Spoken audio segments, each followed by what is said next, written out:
वंदे भारत। मेरी soul family को खूब खूब आभार करती हूँ और नव वर्ष की ढेरों बधाइयाँ देते हुए कि आप और आपका परिवार सदैव खुश रहे, स्वस्थ रहे और समृद्धि से परिपूर्ण हो, यही श्री हरि से प्रार्थना है। और श्री हरि की भक्ति ज्योत बन आप सभी के हृदय को रोशन करती रहे।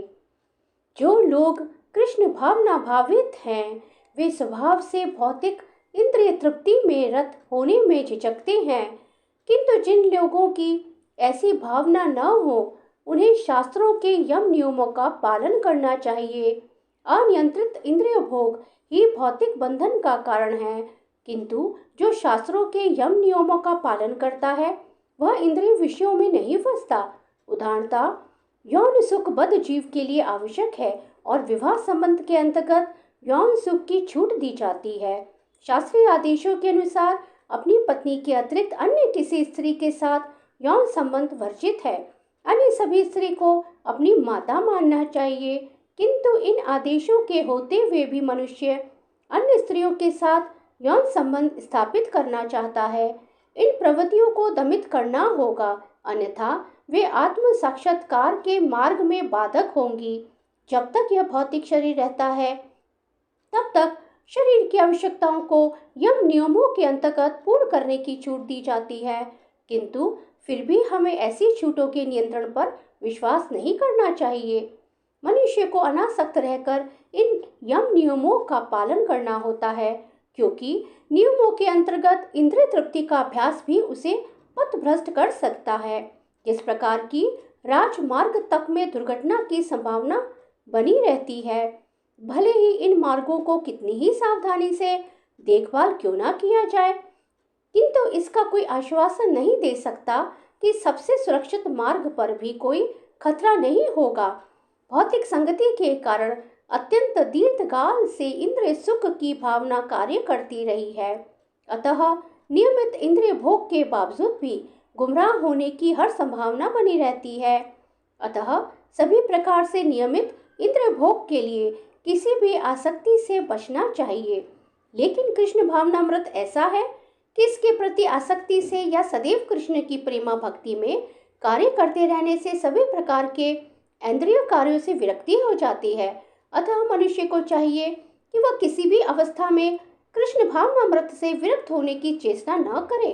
समस्त प्रकार की इंद्रिय आसक्ति से विरक्ति का उद्देश्य अंततः कृष्ण भावनामृत के पद पर आसीन होना है। अतः मनुष्य को चाहिए कि वह अन्यों के लिए नियत कर्मों की अपेक्षा अपने नियत कर्मों को कृष्ण भावनामृत में करे।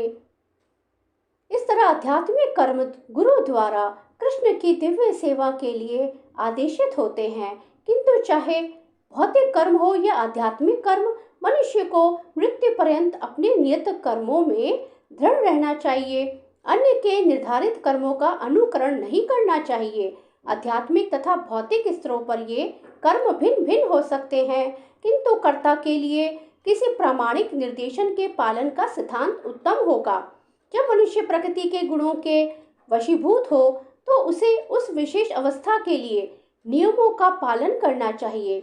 उसे अन्यों का अनुकरण नहीं करना चाहिए। उदाहरणतः सत्वगुणी ब्राह्मण कभी हिंसक नहीं होता, किंतु रजोगुणी क्षत्रिय को हिंसक होने की अनुमति है।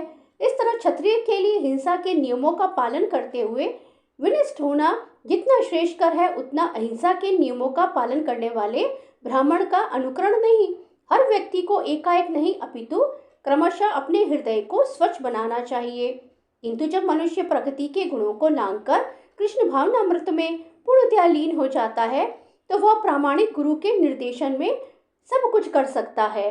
कृष्ण भावनामृत की पूर्ण स्थिति में एक क्षत्रिय ब्राह्मण की तरह और एक ब्राह्मण क्षत्रिय की तरह कर्म कर सकता है। दिव्य अवस्था में भौतिक जगत का भेदभाव नहीं रह जाता। उदाहरणतः विश्वामित्र मूलतः क्षत्रिय थे, किंतु बाद में वे ब्राह्मण हो गए। इसी प्रकार परशुराम पहले ब्राह्मण थे, किंतु बाद में वे क्षत्रिय बन गए।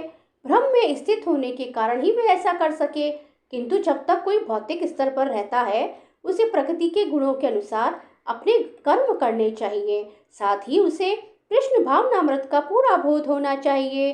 श्री कृष्ण शरणम मम, श्री कृष्ण शरणम मम, श्री कृष्ण